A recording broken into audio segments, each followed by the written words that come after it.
Salut, c'est Théo, bienvenue dans cette nouvelle vidéo. Aujourd'hui, je vais vous montrer comment, en 10 années d'investissement, je me suis créé différentes sources de revenus passifs qui aujourd'hui me génèrent plus de 30 000 $ par mois. Alors, quand j'entends revenus passifs sur Internet, il y a des gens qui parlent d'affiliation, de vente, de formation, etc. Pour moi, tout ça, c'est pas réellement passif. Quand je vous parle de revenus récurrents, je vous parle de loyers qui vont tomber. Donc, que vous travaillez ou pas, ça tombe.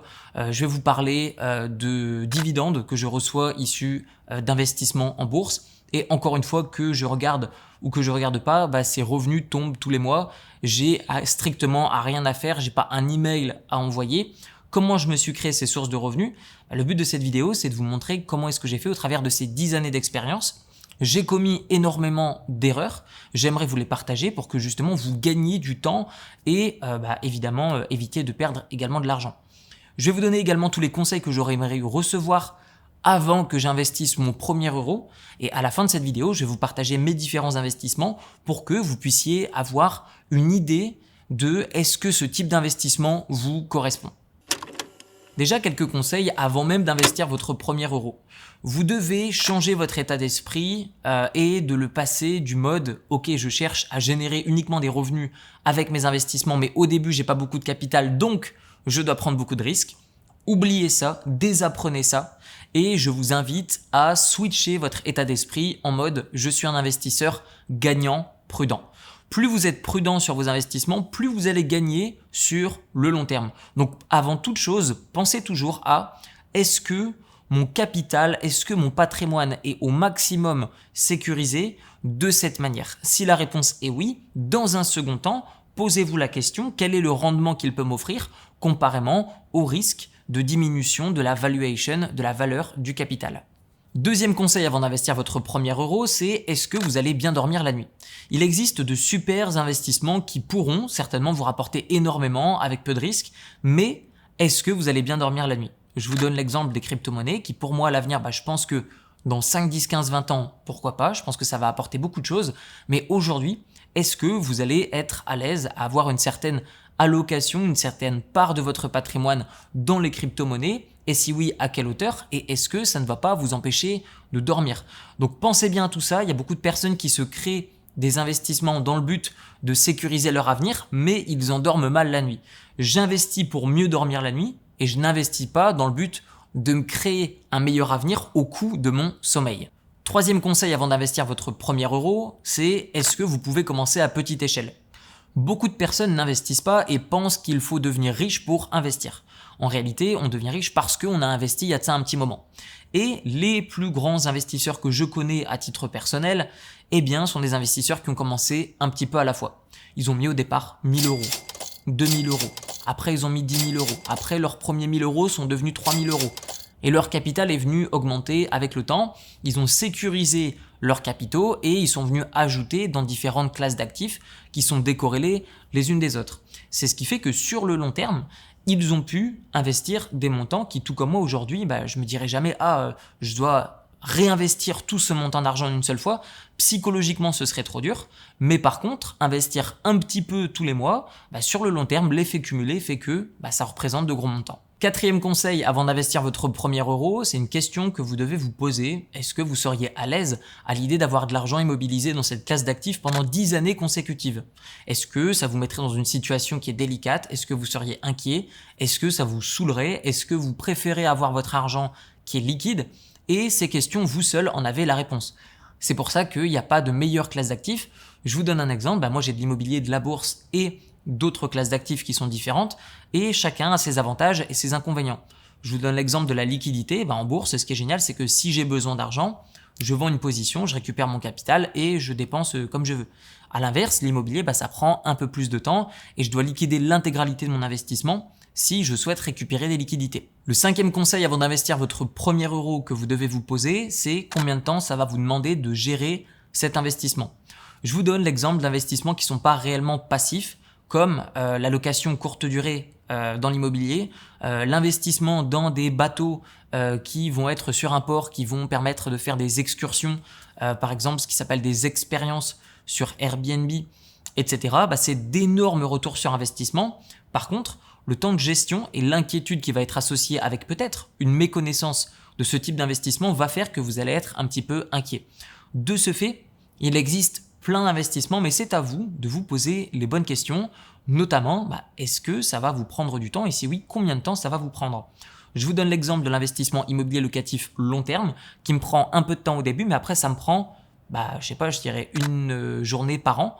À l'inverse, quand je faisais de la location courte durée, ça me prenait avec 7 appartements, je dirais 1 mois et demi par an et je trouve ça énorme. Donc pour moi, c'est pas réellement un revenu passif que d'avoir des biens immobiliers en location court terme de la manière dont j'ai réussi à le faire au mieux de ma carrière d'investisseur. C'est pour ça que j'ai arrêté ce type de classe d'actifs et il y en a à qui ça plaît très bien. Juste moi, ça me convient pas. 6e conseil avant d'investir votre premier euro, c'est justement le choix de la stratégie.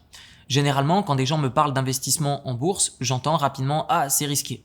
Ah ouais, mais traverser au passage piéton quand le petit bonhomme est rouge et qu'il y a plein de bagnoles qui passent, évidemment, avec les yeux bandés, c'est un peu plus risqué que si tu regardes à gauche, à droite, tu attends que le petit bonhomme soit vert et tu traverses. En fait, ce qui s'appelle les véhicules d'investissement, c'est simplement pour emmener votre argent d'un point A à un point B. Et tout comme un véhicule que vous conduirez normalement, c'est pas la marque du véhicule qui fait que c'est dangereux ou pas. C'est pas parce que vous conduisez une Lamborghini ou une Smart ou une Peugeot ou une Clio que ça va être risqué. C'est votre manière de conduire. Et bien en fait, sur les véhicules d'investissement, c'est la même chose. Vous pouvez faire des investissements immobiliers extrêmement risqués. Vous pouvez faire des investissements immobiliers qui sont plus sécuritaires. Vous pouvez faire de l'investissement en bourse qui est extrêmement ennuyant, comme l'investissement par exemple dans des obligations du bon de l'État américain sur des ETF. Vous n'allez rien faire. Sur 10, 15, 20, 30 ans, il n'y a rien à faire. Et c'est ultra safe, c'est ultra stable, mais la rentabilité n'est pas vraiment intéressante. À l'inverse, vous pouvez faire de l'investissement en bourse sur des actions à petite capitalisation avec de l'effet de levier. Là, vous allez voir que ça va être un peu plus risqué.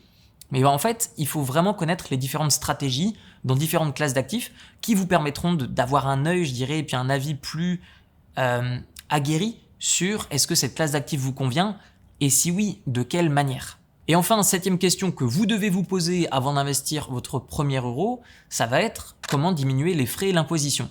Je vous donne un exemple concret. Aujourd'hui, vous êtes résident fiscal français, vous investissez sur des actions à dividendes au sein d'un compte titre, eh bien vous allez recevoir des dividendes, mais vous allez recevoir par exemple une imposition à hauteur de 30% sur ce que vous allez toucher. Il serait peut-être plus intéressant d'investir sur des actions à capitalisation, il serait peut-être plus intéressant d'investir sur un ETF à capitalisation ou sur un ETF par exemple sur votre PEA qui va répliquer de manière synthétique la performance du S&P 500 et vous reverser des dividendes si vous le souhaitez. Vous pouvez également investir dans l'immobilier en France, donc vous avez l'avantage de pouvoir emprunter avec des taux d'intérêt très faibles, mais vous allez avoir une imposition qui est extrêmement lourde par la suite, même s'il y a toujours moyen de bidouiller. Oui, il y en a toujours qui me diront on peut faire des montages, des trucs, c'est compliqué. Si vous voulez ne pas payer d'impôts ou payer moins d'impôts qu'en France, investissez à l'étranger. Vous allez avoir des performances qui sont meilleures, parce que le marché immobilier en France, c'est pas le marché immobilier le plus performant du monde, loin de là, et c'est surtout le plus lourd niveau impôts et administratif. Donc, tout a ses avantages et ses inconvénients. Toutes les classes d'actifs ont leurs avantages et leurs inconvénients. Adaptez-les également en fonction de votre situation. Comment diminuer les frais, comment diminuer les impôts et vous allez déjà avoir une claire idée de la direction dans laquelle vous pourriez aller. J'ai au départ dans ma carrière perdu à 2 reprises la totalité de mon capital en bourse lorsque j'ai démarré pour plusieurs raisons, mais la raison principale c'est l'impatience. Lorsque on a connaissance du fait qu'on peut se créer des revenus passifs, parce que évidemment à l'école ou si vous êtes salarié à votre taf, vous n'avez certainement personne qui gagne de revenus passifs, et donc c'est vrai que c'est compliqué d'être éveillé sur ce sujet.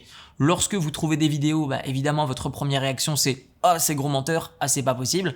Une fois que vous faites davantage de recherches et que vous réfléchissez par vous-même, vous vous dites oui en fait c'est possible d'avoir un bien immobilier et de toucher des loyers, et puis oui si on a des actions, en effet, c'est une partie d'une entreprise, donc si elle gagne des revenus, il est normal que j'en touche une partie, donc en effet, on peut peut-être gagner de l'argent de cette manière. Une fois que vous êtes éveillé à ça, vous allez peut-être être tout comme moi extrêmement impatient de toucher vos premiers revenus passifs. Et c'est génial, et je vous invite à être, avoir beaucoup d'engouement, c'est trop bien. Cependant, prenez votre temps. Vous avez, admettons, peut-être 30 ans aujourd'hui, eh bien vous n'avez pas gagné peut-être de revenus passifs durant ces 30 dernières années, vous pouvez attendre 1 ou 2 mois de plus. Donc je vous invite à prendre votre mal en patience. Toute chose arrive au bon moment. Mais soyez pas impatient, sinon vous allez cramer vos cartes. Votre capital, vous l'avez une fois. Après, il va falloir le recréer si vous le perdez. Donc, soyez patient. La deuxième grosse erreur que j'ai faite dans mon parcours d'investisseur, c'est d'utiliser de mauvaises stratégies. Donc, notamment en bourse, à mes débuts, j'ai fait du trading. Le trading, qu'est-ce que c'est? C'est le simple fait d'acheter principalement donc une action dans le but de la revendre assez rapidement avec un profit. Et cette stratégie ne me convenait pas, déjà parce que je passais toutes mes journées à faire ça, que je n'y connaissais pas grand-chose, que je n'apprenais pas, que je ne désapprenais pas non plus ce que j'avais entendu dire par le passé.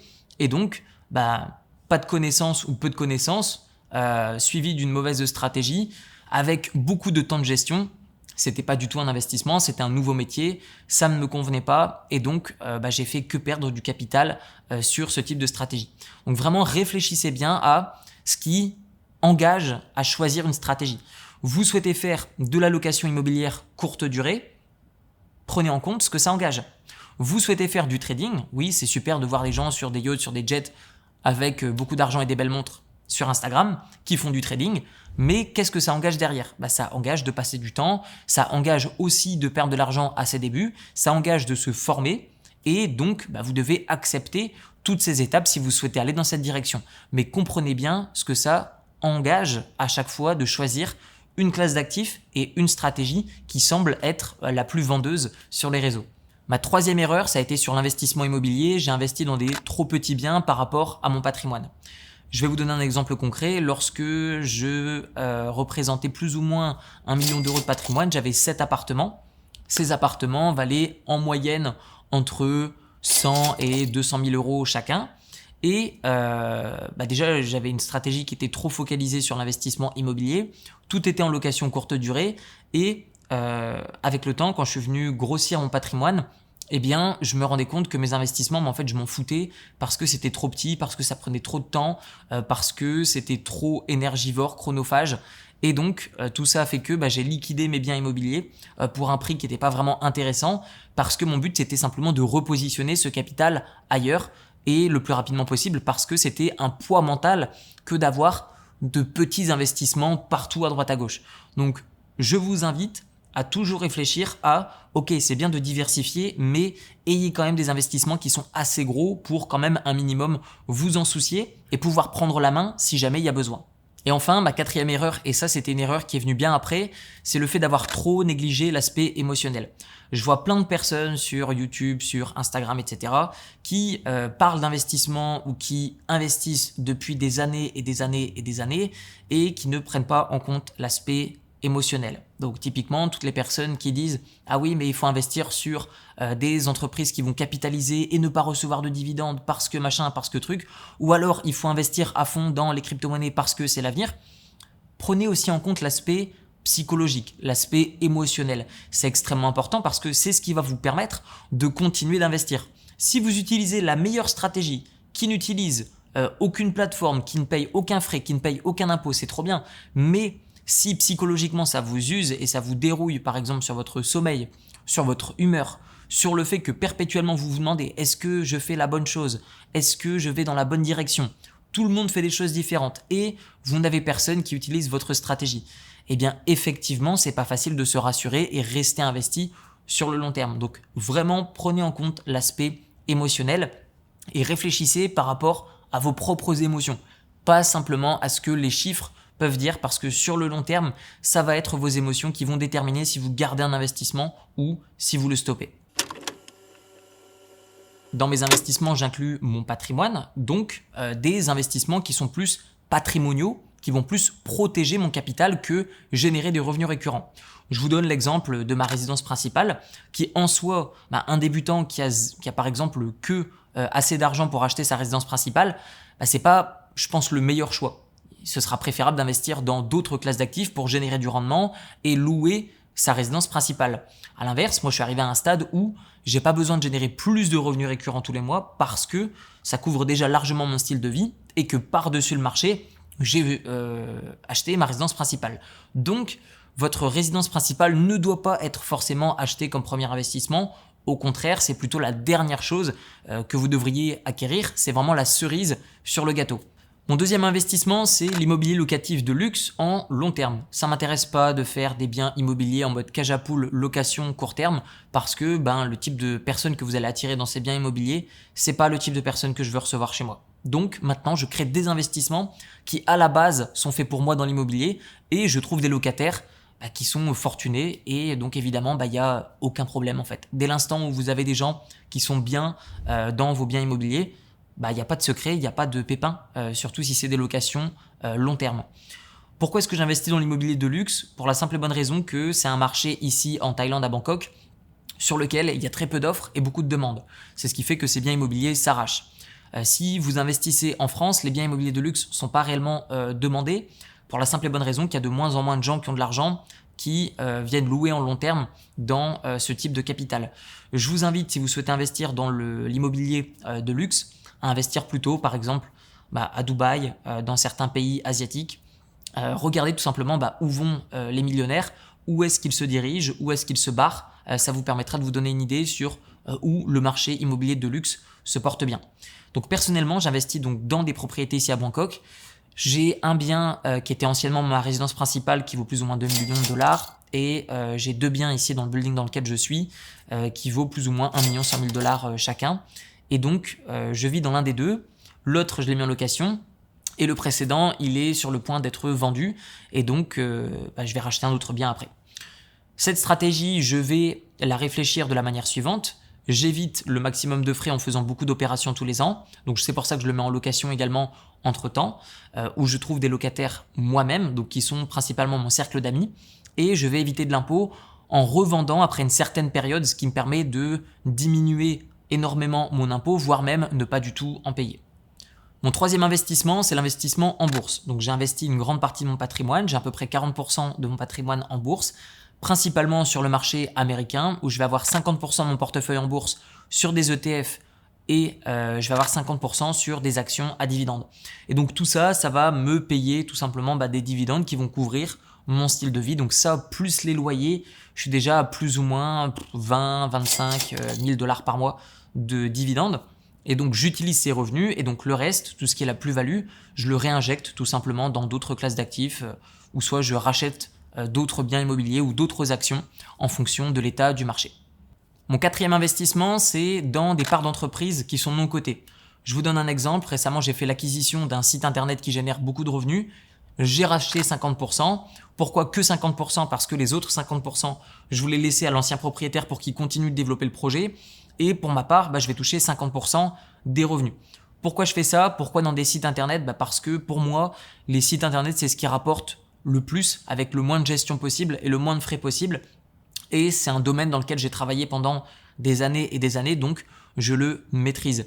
Ça me permet aussi d'être sécurisé au niveau de mes revenus parce que je pense que l'investissement dans des sites internet, c'est vraiment imperméable à beaucoup de choses, notamment aux guerres, aux pandémies. On l'a vu durant la dernière pandémie, qui a gagné le plus d'argent? C'est ceux qui avaient des sites e-commerce, ceux qui avaient des sites où ils vendaient des prestations de services, ceux qui ont des sites qui vendaient des produits physiques ou numériques. Et donc, je me suis dirigé vers cette classe d'actifs et c'est cette classe d'actifs qui me génère le plus de revenus, bien plus que 30 000 dollars par mois à elle seule. Je ne le compte pas dans mes revenus récurrents parce que je dirais que c'est un peu hybride en termes de revenus passifs, actifs. Et enfin, en termes d'investissement, je vais avoir un restaurant qui va me permettre surtout de créer du réseau, qui va me permettre aussi de prendre du plaisir, d'inviter mes clients, etc. Je vais aussi avoir des crypto-monnaies, pas beaucoup, ça représente entre 2 et 3% de mon patrimoine global. Je pense qu'aujourd'hui, si vous avez aucune crypto-monnaie, c'est que vous avez rien compris. Et je pense que si vous avez tout en crypto-monnaie, je pense que aussi vous avez rien compris. Donc je pense qu'il est bien d'avoir un juste milieu qui est équilibré en fonction de ce à quoi vous êtes à l'aise sur le fait d'investir et puis garder pendant des années. Et enfin, je vais avoir un dernier investissement qui va être les montres. Pourquoi? Parce que c'est aussi un plaisir. C'est le fait de montrer que vous appartenez à une certaine classe sociale, que machin, que truc, bref. Et puis aussi, ça me fait plaisir. Et puis j'achète mes montres d'une manière assez particulière parce que pour l'instant, l'intégralité des montres suisses que j'ai achetées, elles m'ont toutes rapporté de l'argent. J'ai eu une Day-Date, Rose Gold 3 Anniversary de chez Rolex. J'ai eu ma Datejust, j'ai eu ma Submariner, j'ai vendu ma Day-Date, j'ai vendu ma Submariner. Je me suis acheté une Nautilus de chez Patek Philippe, je l'ai acheté combien? À peu près 130 000 $, alors qu'à un moment, elle valait 290 000 $. Bref, donc vous voyez que j'essaye de me faire plaisir, enfin je me fais plaisir, mais d'une manière à ce que ça me stimule d'acheter au bon moment pour gagner de l'argent avec mes investissements aussi dans les montres.